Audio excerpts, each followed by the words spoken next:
Mary Kaldor wrote in 2001 about new wars, and she said that the face of war is changing dramatically and that it has changed a lot since the beginning of the 20th century.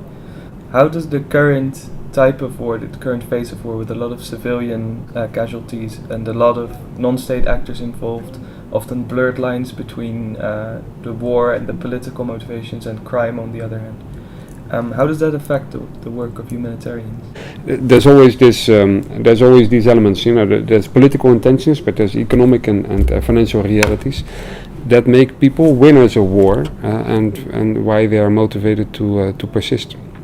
So that I don't think has changed so much. What has changed is that the majority of the victims today are civilians and not any longer soldiers themselves. What has changed is a direct implication of the countries from whence we come, we as Western organizations. A direct implication in wars such as in Iraq and Afghanistan, which has a consequence on how we are perceived, because if you send Dutch armies and then you send Dutch NGOs, and the Dutch army is in fact there in order to do humanitarian work, how can a population and for instance in Afghanistan the Taliban distinguish between a Dutch NGO and the Dutch army? And then a disturbing feature of the recent wars is that there has been a direct targeting of health facilities, of doctors, of patients, and of the medical act, which is very much protected and safeguarded in a place like Holland, but in a place like Syria, it is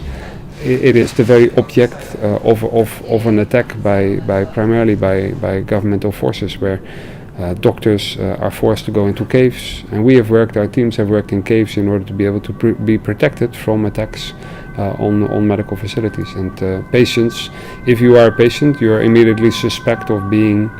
a participant in the war, a rebel, a terrorist in the eyes of the Damascus government, and therefore liable to be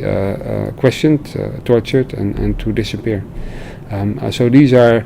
very disturbing features that we don't only see in Syria, but we've also seen in places like Libya, in Pakistan, in Afghanistan, where the medical facility and the medical act itself becomes an object of war.